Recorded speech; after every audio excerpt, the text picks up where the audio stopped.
Hey gang, coming up in just a second we got an interview with the brand new host of Big Brother, Mel Tracina, which was so much fun. But first, I just wanted to say, howdy, how you doing? It's been like 3 years since we've done the show. It is just me, it is just Ben at the moment. Last night, I went to the opening night of Big Brother at Dreamworld. It was a wild night. We will talk about that soon. You're going to watch it on television on Channel 10 tonight at 7 p.m, wherever you are in the country. But first off, here is the interview with the one and only Mel Tracina. Amazing. So I'm gonna start with like the most stalkerish question ever. But where are you now? Are you guys at? Are you at Dreamworld? Are you on the Gold Coast? That is so stalkerish. No, it's not. It's fine. I am on the Gold Coast. I'm not at the moment at Dreamworld, but I was there yesterday. Yes. Of course, I'll be there tomorrow and on Sunday. Yeah. How was you? Was there a Big Brother launch or a Paramount launch last night? What was going on? Yeah, so it was a Paramount launch. So basically, it's just like the upfronts where we talk about the shows that are returning and the new shows that are coming to the network for 2026. And it was actually so cool because we did it at Dreamworld. Yes. For Big Brother. And so we had the stage. We got to all perform on the actual Big Brother stage that I'll be hosting on Sunday night. Amazing. It was a live audience, so we got a feel for that. But then they all got a tour of the house, and then they all went on rides, and quite drunk. So yeah, I don't know how the giant drop went, but let me tell you, there'll be a giant drop of their body this morning after last night. Yes. Did you get on any of the roller coasters? You got any favorites?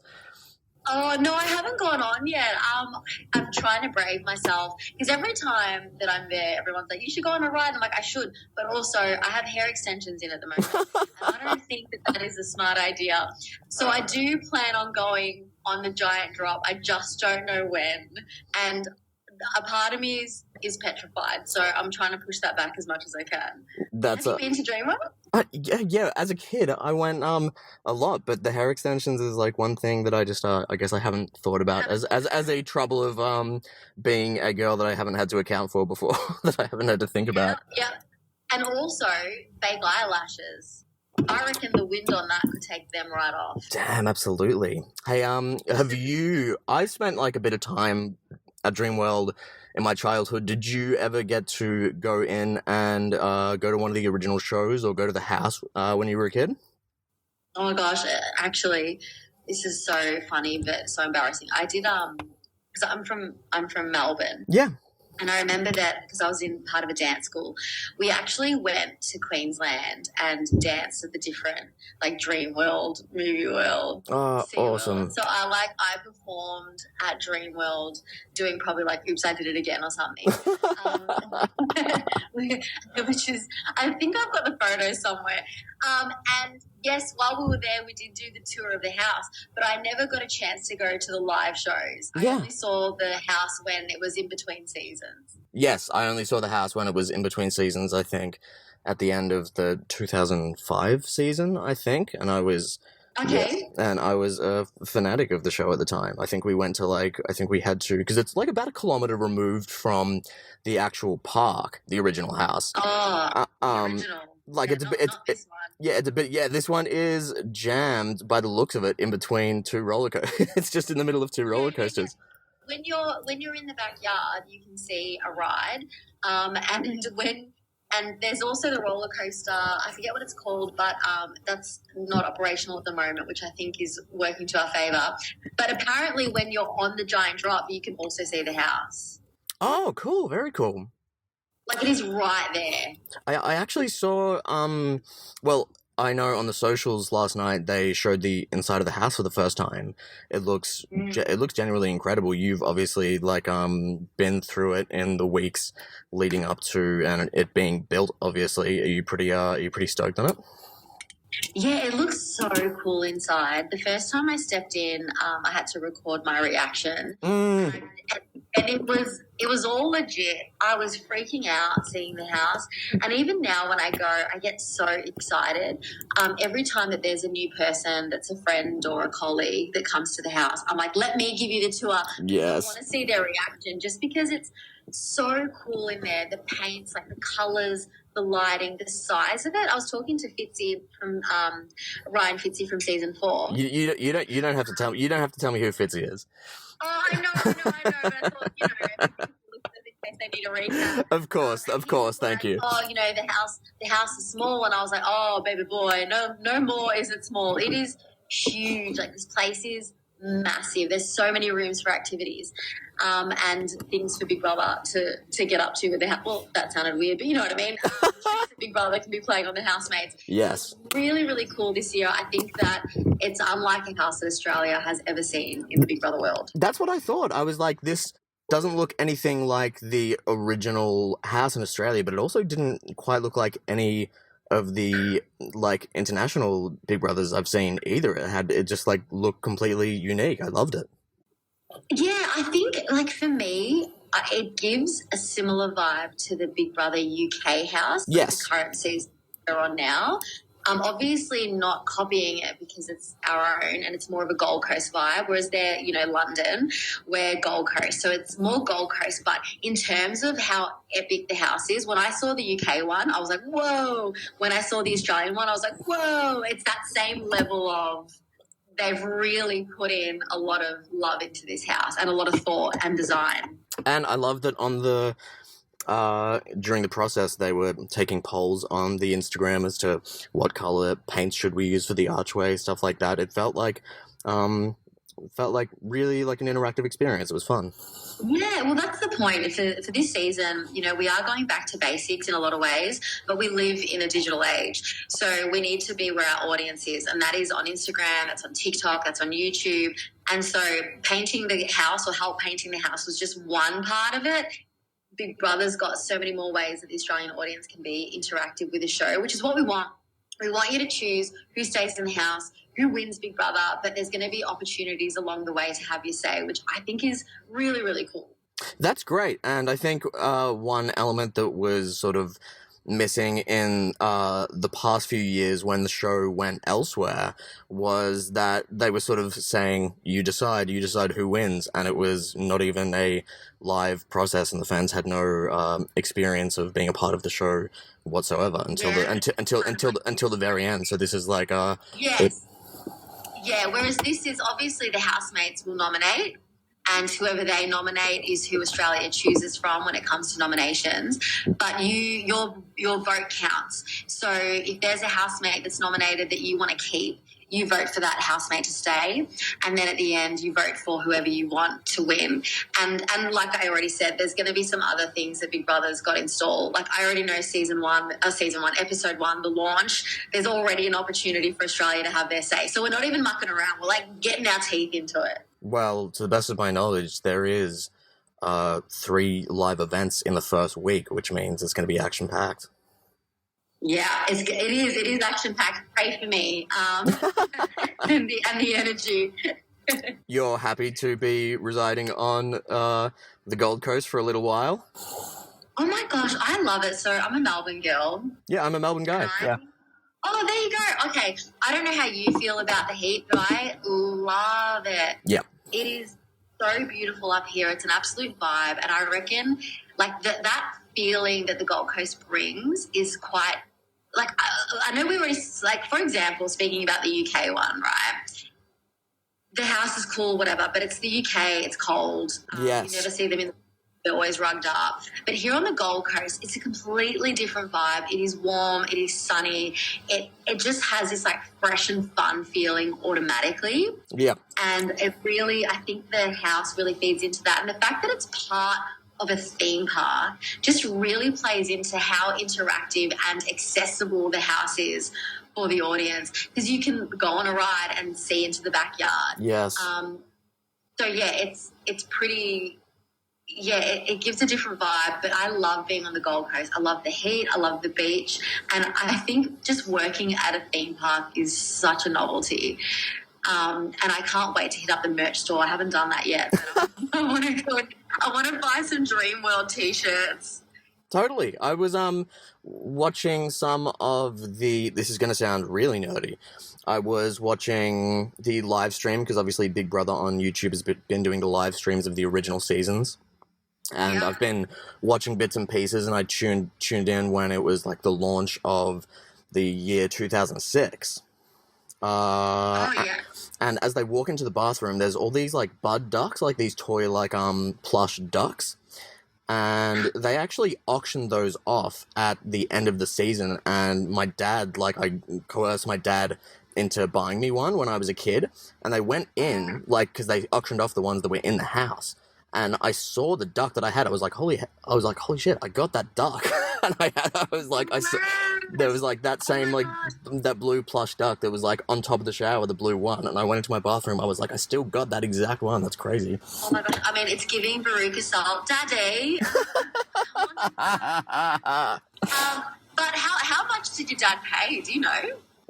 That's a very good question. I didn't actually have the stomach to ask him. No, that would be real. I'd love to know. Or even if you could auction it now, how much it would go for. That's a good question. He very much humored a lot of my Big Brother fandom needs. What I was going to say earlier was that I remember when we were at Dreamworld in 2005, I made my dad like walk us to the Big Brother house, like not just once but like multiple times during the day. We had to go back and forth from the theme park to the house. Oh my gosh, your dad just sounds like the nicest human. Bless. I gotta ask, last night before we wrap, I gotta ask, you were obviously with Fitzy, you were with Mike Goldman, you were with, I assume, Gretel Killeen was there last night. Did you get the chance to talk to the lady whose legacy you have to live up to? I'll just clarify. Fitzy wasn't there last night. I spoke to him this morning. Oh, okay, sure. That's okay. Just semantics. Absolutely. But yes. So last night were the upfronts for Channel 10 at Dreamworld, and we had some rehearsals because myself and Gretel were presenting. And so as I walked up to the stage, I saw Gretel, and we both just hugged each other like we'd known each other for ages. We were actually wearing the same shirt. Amazing. So iconic. It was just like so good. And it was so lovely. And we shared some words, like her experience about hosting Big Brother and how she found it, and gave me some advice in the lead up. And it was really, really cool. And of course, Gretel's now going to be hosting the Traders. Yes, that's exciting. Oh my gosh, we saw a snippet of it last night. She's perfect. I don't know if you've ever seen the Traders. I've watched snippets. Yeah. Yeah. She's going to be like just fabulous in that role. So we're excited to see that. Absolutely. And I think you are going to be absolutely fabulous in this role. And I think you're going to do a great job at keeping the legacy of Australian Big Brother living on. That's so kind, Ben. Are you coming to a live show? You want to know, I asked where you were. Right now, I am at a hostel in Coffs Harbour, and I've been driving for 2 days for some reason to get up from Melbourne to the Gold Coast to be there tomorrow. Oh my gosh, that's awesome! So you're going to be in the audience? I'm going to be in the audience, absolutely. Oh my, okay. Have you got an outfit? Have you got a sign? Like, what are we talking here? I don't know. Yeah, what do I do to stand out? I've got, actually, I didn't... don't do a nude streak on stage or anything. Don't do anything with security at you. That wasn't what came to mind. I only actually sort of bought, like, two, like, really bright, like, fluorescent coloured, like, sort of cotton fleecy shirts, and one's a bright orange and one's a bright, like, green, so I might wear one of those, and if you see me in those, give us a wave. I feel like that's the one thing that the audience people were like, please don't wear fluoro. I've got some jackets to cover it over, and let's just say me wearing this like fluoro top on like in weird country towns when I've been stopping on the way up. It's been getting some. I've been standing out. What was that? Yeah. They probably think you're working. I would use that fluoro top tomorrow to just direct the crowd so that you can move to the front. They won't know, trust me. You can get it. My best friends are coming down, not for the first show, but they'll be coming a little later in the season, and they've made Game On Moles t-shirts. Oh, incredible. Yeah, which I love. And she's like, "Can I make a sign?" I'm like, "You can make a sign. You can do whatever you want. It's open to you. Whatever, however the audience wants to interact with the housemates as they come and go is up to you guys. As long as it is safe." Yeah, everyone's trying their best to be safe. I don't know if you know the answer to this, but how many people are gonna be there? How many people are getting into this place? Oh, as in like from an audience perspective? Yeah. You don't have to answer if you don't know, but what's like the capacity of the space? I'll try and give you. I was told, but I'm really horrible at numbers. So we're going to have the audience, which I think is about 250 or 300. Awesome. But the tickets went so quickly that they've now opened a fan zone, and that in itself, I think, is another 300 or 400 people. Oh, I saw that. I was wondering what that was. Incredible. Yeah, it's going to be loud. It's going to be really loud. That's fantastic. There's a demand for people to get back out to Dreamworld to watch Big Brother. That's great. Yeah, it's so nice. And I've had people like sliding my DMs, being like, "I missed out." And I'm like, "I don't know how to help you, and please don't give me this responsibility." So yeah, it's good. It's good though. All right. I think we have got to. Yeah, we've got to wrap up. Thank you. Hey, thanks so much. Ben, all the best with your drive to the Gold Coast and staying in hostels and your high-vis t-shirt, and I will see you at the stage tomorrow. And when you see who the 12 housemates are, I would love to know who you think the winner is going to be. Oh, absolutely. I will. I'll shoot you a message and I will let you know. And I'm sure I'll. Let's just make a wild assumption. Have you got your predictions or some favorites? I don't know if you know who they are yet. I've been saying, I'm like, I am a host who doesn't have any favorites, but I'm also a hypocrite, and I absolutely have one that I think could do it. That's just based off, what I've seen from the auditions. It could be completely different once they're in. We all try to be impartial to an extent, but that only goes so far. Yeah. I think it's in the nature. Amazing. All right. Thank you so much, Mel. And it was great meeting you, and I'm sure I'll see you at some point over the next couple of weeks. Of course. Thanks, Ben. Thanks for your time. All the best. Talk to you soon. Yeah, bye. So there you go. Interview number 1 for 2025 done. And how about that? We starting off big with the host of the damn show, Mel Tracina. Thank you so much. We had so much fun talking. I'm not allowed to tell you anything about what happened at opening night last night until the show goes to air, but what I will say is that I was blown away by, not that I expected Mel to not do good. I knew she was going to do great, but she went above and beyond. She is going to be an absolutely fantastic host for Big Brother Australia, which is returning to Channel 10 after over 10 years. It's back on Dreamworld. It's back on the Gold Coast at Dreamworld. My goodness. Fun times are going to be had. If you're on the Gold Coast and you're going to be at the shows coming up, let me know and we can have a chat if you want to come on the pod, because I sort of just want to make it a bit more conversational and friendly. Yeah, that's it. I'm not allowed to talk about anything else, but we will talk tomorrow or like in the coming days after the show's actually gone to air and we know when everyone else knows what's going on. But yeah, it's going to be a fun year. Let's do this.